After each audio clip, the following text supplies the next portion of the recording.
বৈষম্য বিরোধী ছাত্র আন্দোলনের অন্যতম সমন্বয়ক হাসনাত আবদুল্লাহ, নাহিদ ইসলাম এবং সার্জিস আলম সহ এবং পাশাপাশি শিবির, জামায়াতে ইসলামী, হেফাজত ইসলাম, ইসলামিক শাসনতন্ত্র আন্দোলনের কঠোর কর্মসূচির মুখে যমুনা ঘেরাও এবং অবশেষে শাহবাগ অবস্থানের পরিপ্রেক্ষিতে অন্তর্বর্তীকালীন সরকারের উপদেষ্টা মণ্ডলী সিদ্ধান্তে উপনীত হন যে আওয়ামী লীগের সমস্ত কার্যক্রম অনির্দিষ্টকালের জন্য স্থগিত করা হয়েছে, অর্থাৎ আওয়ামী লীগকে নিষিদ্ধ করা হয়েছে।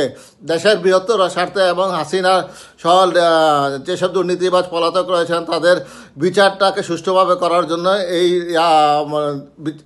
এই নিষিদ্ধ করাটা জরুরি হয়ে পড়েছিল। আন্দোলন চলাকালীন বৈষম্য বিরোধী ছাত্র আন্দোলনের নেতারা প্রকাশ্যে বলেছিল যে এই আন্দোলনে বিএনপির অংশগ্রহণ করা উচিত এবং বিএনপির আসা উচিত, কিন্তু বিএনপি নীরব ভূমিকা পালন করেছে, অর্থাৎ ধরি মাছ না ছুঁই পানি। তারা আওয়ামী লীগকে নিষিদ্ধ না করার ব্যাপারেই বরাবরই বাধা দিয়ে আসছিল। বিএনপির একটাই বক্তব্য, আওয়ামী লীগ নিষিদ্ধ করানোর জন্য জনগণ সিদ্ধান্ত নেবে। এখন আমরা জানতে চাই জনগণ কিভাবে সিদ্ধান্ত নেবে সেটা বিএনপির নেতারা কি পরিষ্কারভাবে বলেছে? কোন ব্যারোমিটার বা পরিমাপের উপর ভিত্তি করে তিনি বা মির্জা ফখরুল, মির্জা আব্বাস সহ অন্যান্য নেতারা যে বলে আসছেন, আমির খসরু মাহমুদ, ইভেন গতকালকে ডক্টর মঈন খানও বলেছেন যে এটা জনগণের সিদ্ধান্ত, বিএনপি এই ব্যাপারে কোনো সিদ্ধান্ত নেবে না। যাই হোক, গতকালকে আওয়ামী লীগ অবশেষে নিষিদ্ধ হয়েছে এবং বৈষম্য বিরোধী ছাত্র আন্দোলনের এই কর্মসূচি সফল হয়েছে। এই পরিপ্রেক্ষিতে বিএনপি মাইনাস পর্যায়ে চলে গেছে, তারা এই আন্দোলনে যুক্ত ছিল না এবং আওয়ামী লীগের অর্থাৎ রয়ের ভারতের দালালি করেছে, এটা সর্বজনগণের মনে প্রমাণিত হয়েছে।